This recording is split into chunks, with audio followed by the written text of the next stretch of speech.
Okay, so for part B of example 3, we're going to do the same integral, same area anyway, in the y direction instead of the x direction. So we still want to find the area of this function, of this region, but so it should be the same answer. But we're going to do it with respect to the y direction. So remember that this is the constant function y equals 1. So this value is 1, and then we found out that this value was 2 in the last thing. So the bounds for y, as we're scanning in the y direction, the integral we're eventually going to take is going to start at 1 and go to 2, and then it's going to be with respect to y instead of x. And we just need to find what functions we want to put in here. And the functions we use need to be functions of y instead of x. So in order to do this, we're going to solve these for x. And I'm going to start with the purple one just because it's a little simpler. I'll do y minus 1 equals the square root of x, and then we'll square both sides and see that x is equal to y minus 1 squared. And I'm going to go ahead and multiply this out. Remember, you have to FOIL it, so we get something like this. And then let's do the red one, which will be playing the role of our ceiling, and we'll talk about that in a second. So it'll still be y minus 1 on the first step, and then I'll square both sides.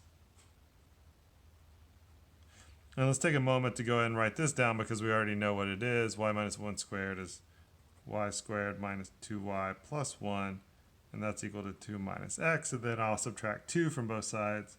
So really that's just going to give me a minus 1 and for the constant, and then I have that's equal to negative x. So my last step, I'll just negate everything to see what x is equal to. So I have this expression for the red curve and this expression for the purple curve. Okay, so the red curve is going to be x equals negative y squared plus 2y plus 1.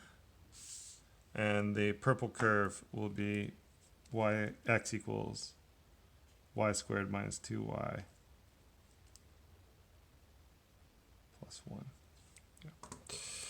Okay, so let's think about how this is going to go when we set up the integral. If y is the ground, then in this case, we're going to scan across, we're treating the y the way we've been treating the x-axis. So y is sort of playing the role of the ground. So the floor is the purple function and the ceiling is the red function.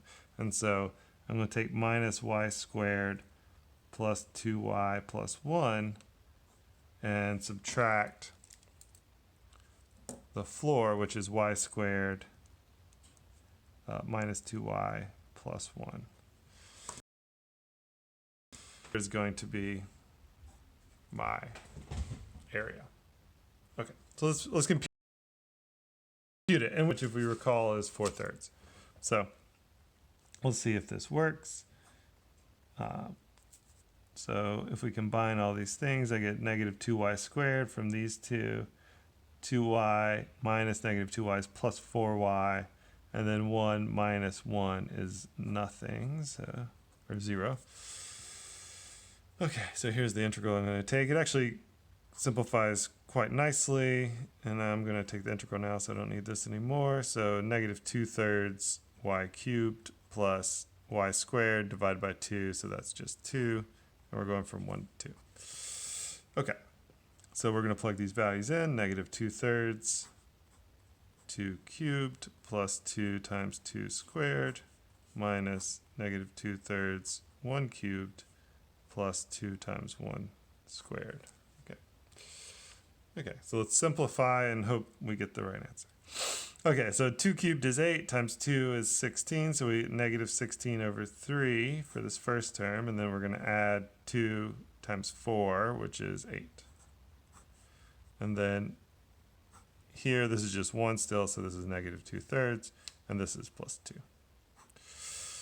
Okay, so let's think about what we're doing here. Negative 16/3 plus 8, this is 24/3. So 24 minus 16 is 8, so that's 8/3, and then we subtract So this 2 is 6/3, so 6 minus 2 is 4/3, so this is negative, this is positive 4/3.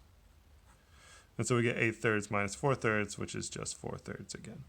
So we get the same value. The only difference in this case is compared to the last one is that we're considering taking the integral in this direction with respect to y instead of x. And so remember from the last one, we had to break it up into two integrals because there were two different functions playing the role of the ceiling. So we had to split it up where that changed. And so we still ended up with 4/3. Here, we always have the same ceiling and floor, so we didn't have to break it up into two integrals. We did have to do a little work at the beginning to solve these for the other variable because we were taking the integral with respect to y instead of x.